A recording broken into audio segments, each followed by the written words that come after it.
Robot trading menjadi teknologi wajib untuk memudahkan investor di Indonesia. Robot trading dipakai orang awam. Makanya tak heran kalau di Gorontalo ada orang sekampung kena tipu. Padahal robot trading seharusnya justru untuk para trader profesional yang sudah paham teknikal maupun fundamental. Nah, ini saya balik lagi nih ke Pak Tongam. Pak Tongam, untuk trading forex dan komoditas, sebenarnya terkait dengan regulasinya apa saja sih Pak yang harus dipenuhi agar perusahaan robot trading yang sekarang ada bisa beroperasi lagi dan sesuai dengan regulasi yang ada? Ya, tentu semua kegiatan trading di Indonesia perlu tunduk pada peraturan yang berlaku tentunya, terutama undang-undang mengenai perdagangan, kemudian undang-undang perdagangan berjangka komoditi, di mana kegiatan-kegiatan perdagangan berjangka komoditi diarahkan untuk dilakukan di pialang berjangka yang berizin di Bapepti tentunya. Nah, apa yang terjadi di dalam penawaran-penawaran investasi ilegal adalah mereka ini menjanjikan keuntungan yang fix dalam trading ini. Seperti kita ketahui di Gorontalo ya, ada FX Family di sana yang memberikan keuntungan sampai 300% per tahun tentunya. Nah, di dalam perdagangan ini yang perlu disampaikan kepada masyarakat, meskipun naiknya harga komoditi tinggi, tetapi risiko harga turun juga relatif besar tentunya. Jadi sangat disarankan untuk masyarakat, tadi Pak Rian juga sudah sampaikan, bagi masyarakat yang ikut melakukan trading komoditi adalah masyarakat yang melek finansial harusnya dan memahami betul risiko perdagangan ini. Jadi kalau ada yang menawarkan perdagangan, trading, forex tanpa risiko, ini suatu hal yang memang sangat kami sampaikan ke masyarakat agar waspada bahwa itu ilegal. Kemudian juga modus-modus yang lain adalah dengan member tadi, di mana kita pada saat kita merekrut orang lain kita dapat bonus-bonus. Ini dilakukan hampir di semua. Harus melek literasi. Nah, ini juga yang akhirnya terjadi tadi.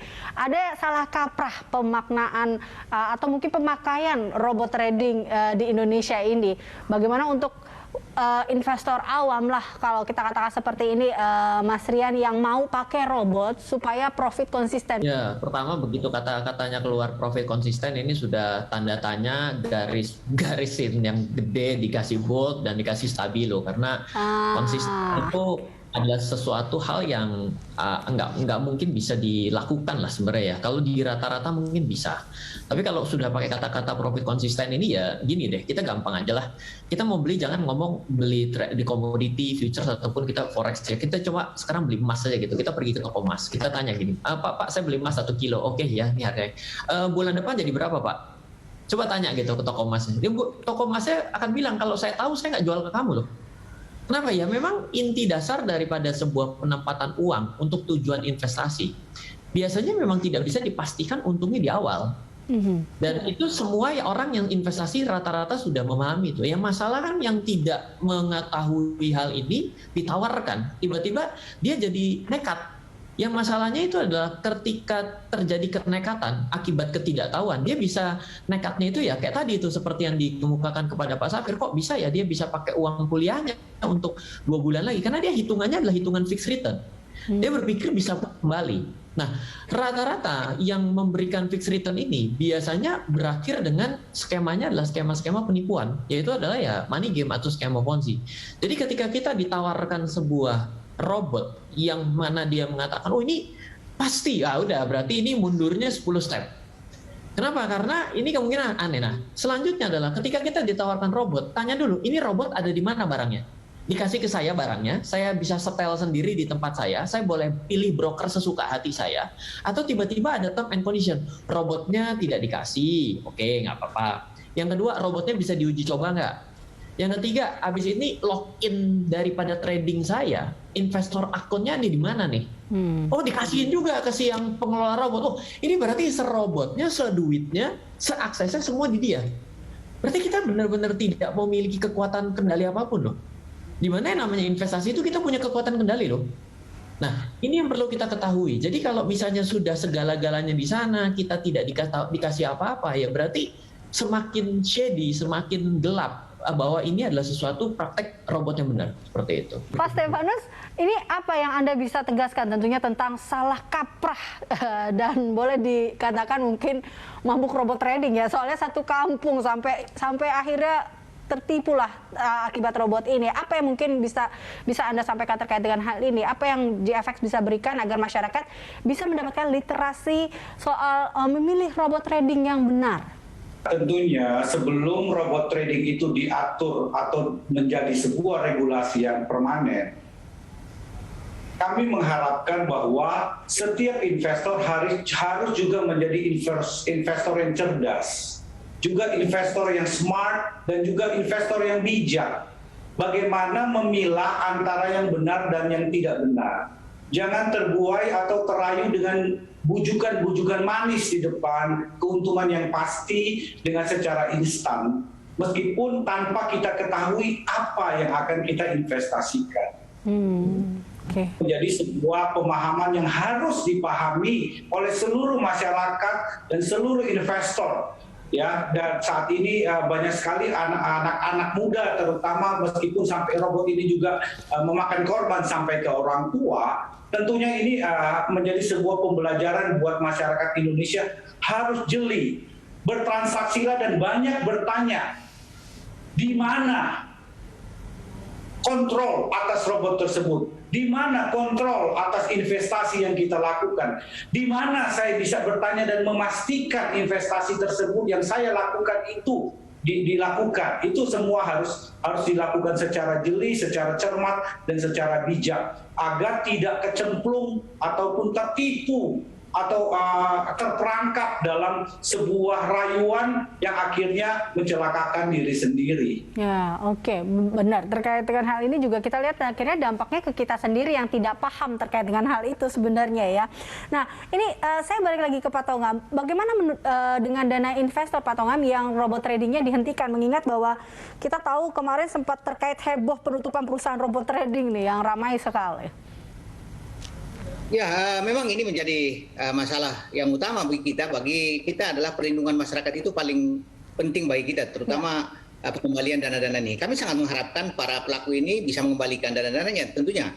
Kami sangat mendorong masyarakat yang dirugikan untuk segera melapor ke kepolisian tentunya untuk dilakukan proses hukum sehingga masyarakat kita bisa terlindungi. Karena yang utama di sini adalah bagaimana kita melindungi masyarakat kita yang pada umumnya mereka melakukan investasi tentu dengan harapan akan meningkatkan imbal hasil bagi investasinya tentunya, bukan sebaliknya malah ditipu.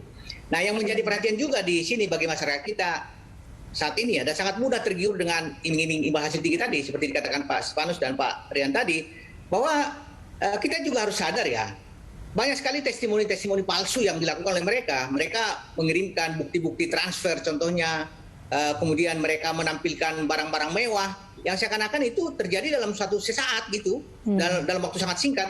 Padahal kita harus sadari bahwa kalau kita ingin mendapatkan uang lebih banyak tentu kita harus bekerja keras tentunya. Jadi testimoni palsu ini juga perlu kita didik masyarakat kita, jangan cepat percaya bagi orang-orang yang melakukan flexing atau memberikan gambaran bahwa trading ini sangat menguntungkan kita dan dia juga mendapatkan keuntungan. Ini masyarakat jangan percaya. Oke, baik. Kita masih ada satu segmen terakhir, Bapak-Bapak dan pemirsa. Sesaat lagi saksikan tips berinvestasi dari para narasumber Creative Money. Segera, sesaat lagi.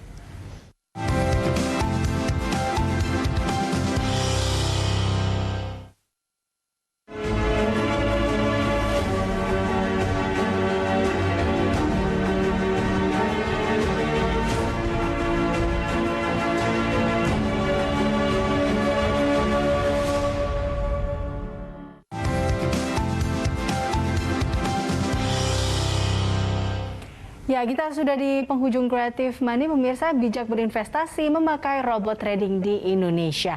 Ya, ini saya balik lagi nih ke Pak Tongam. Pak Tongam, kalau kita lihat sebenarnya bagaimana kita harus menyambut hadirnya bursa kripto yang saat ini sudah bermunculan menurut Anda? Ya, tentu kita menyambut baik upaya-upaya pemerintah untuk membangun infrastruktur dalam perdagangan kripto yang saat ini sangat bisa membangkitkan ekonomi tentunya di negara kita, terutama dari sisi trading tentunya. Dan kami juga meminta kepada masyarakat agar tetap waspada terhadap perilaku para pelaku investasi legal yang sangat banyak menawarkan kegiatan-kegiatannya di Indonesia. Nah, ini juga kami sampaikan kepada masyarakat bahwa simplifikasi dari edukasi kepada masyarakat yang kami sampaikan dalam menghindari investasi legal adalah dengan mengenal 2L tentunya. Jadi apabila masyarakat mendapatkan penawaran dengan iming-iming hasil tinggi, cek 2L, legal dan logis. Legal artinya tanyakan izin badan hukumnya, izin produknya, izin kegiatannya. Kalau nggak ada izinnya jangan diikuti. Kemudian logis artinya rasionalitas imbal hasil.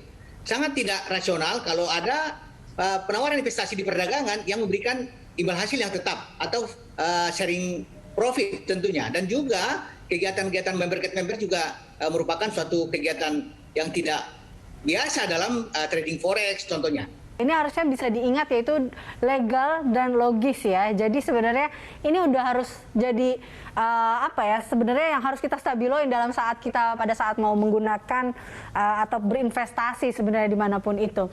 Nah, saya ke Mas Rian dan juga Pak Stefanus, dan juga mungkin ini Pak Togam sekaligus terkait tips do and don't-nya. Ini pesan dari Anda bertiga tentunya agar masyarakat be wise memakai robot trading, menimbang risk and profit secara sehat dengan menggunakan robot trading ini. Pak Stefanus.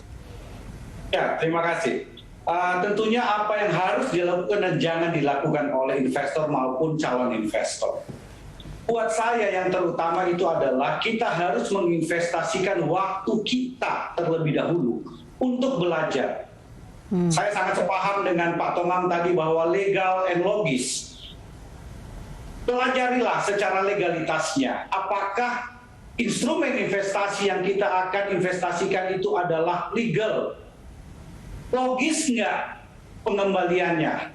Logis nggak cara tradingnya? Ya, sebelum kita menginvestasikan dana kita yang sesungguhnya di situ. Lakukan itu.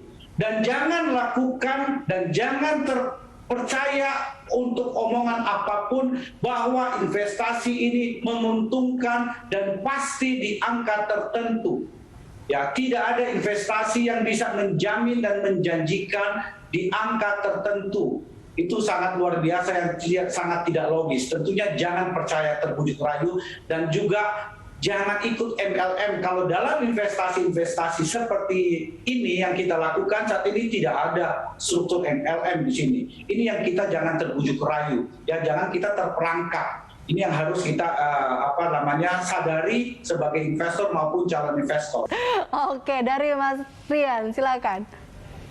Ya, jadi memang encourage pertama saya adalah kepada masyarakat, kita memang kalau mau taruh uang, di mana uang kita ini kan kita dapat dari bukan suatu hal yang mudah lah. Ya, jadi yang benar itu adalah kita mau investasi itu kita harus tahu cara-cara yang setidaknya manualnya dulu lah. Ya, kalau memang ternyata tidak bisa memasukkan diri ke dalam logika transaksi perdagangan bursa berjangka gitu ya, mulailah dari instrumen investasi yang bisa dilogika, misalnya adalah membeli emas di toko emas, ataupun mulailah dengan mendepositokan uang, lalu habis itu mulailah beli saham, setelah itulah baru turun ke derivatifnya seperti itu. Lalu setelah mengerti cara-cara yang manual, maka kita bisa mengotomatisasi. Nah, yang juga perlu menjadi perhatian ketika kita menggunakan robot ini kan adalah alat bantu untuk membeli dan menjualkan. Artinya ketika robotnya dicabut, harusnya kita tetap bisa menarik uang kita. Jadi kalau kita malah disuruh setor uang, dan kita taruh uang kita dan robot kita pada satu tempat yang kita tidak punya kontrol, ini menjadi sesuatu yang kita ini benar-benar nggak punya kontrol apa-apa lagi, dan investasi itu harusnya menjadi kontrol kita. Nah, selanjutnya adalah coba kita lihat apakah robot ini menghasilkan uang dari tradingnya atau ini malah kita diajak untuk jualan robot.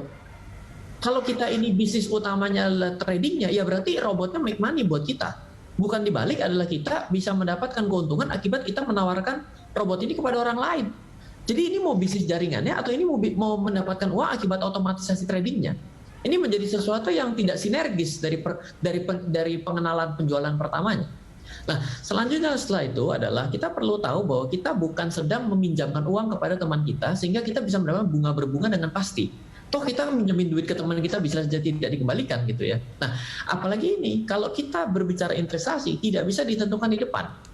Dan juga, jangan juga kita tiba-tiba menjadi orang yang cobanya kecil, berhasil, kita tiba-tiba menjadi nekat dengan memasukkan uang yang makin besar. Ini adalah praktek yang biasa terjadi di masyarakat. Jadi dia masukin uang 5 juta, balik lo 5 juta, masukin 10 juta. Tiba-tiba dia bilang, kalau gitu saya gadai rumah plus anak istri saya gadai sekalian untuk bisa mendapatkan keuntungan. Nah, ini sesuatu yang akhirnya orang untungnya kecil karena ini adalah ilegal dan mungkin adalah money game, dia jadi rugi besar dan bahkan dia lebih rugi daripada uang yang mampu dia bisa kembalikan. Akhirnya dia nggak bisa berinvestasi sebenarnya seperti itu. Iya, jadi salah di situ. Baik, Pak Tongam, dari Anda. Yang perlu kami sampaikan kepada masyarakat dalam trading ini bahwa keputusan untuk jual dan beli ada di tangan investor. Jadi jangan berikan keputusan itu kepada pihak lain tentunya. Sehingga kita mempunyai ketenangan dalam bertransaksi tentunya. Kemudian hal-hal yang tidak bisa dilakukan adalah menempatkan uang tadi pada kegiatan-kegiatan yang memberikan keuntungan yang tetap. Karena apa? Karena tidak mungkin sesuatu perdagangan di komoditi itu memberikan imbal hasil yang tetap. Demikian. Oke, baik. Jadi tetap ingat ya, apa kata Pak Tongam? Ingat 2L. Logis dan legal. Itu dan jadi salah satu kita waspada terkait dengan hal ini.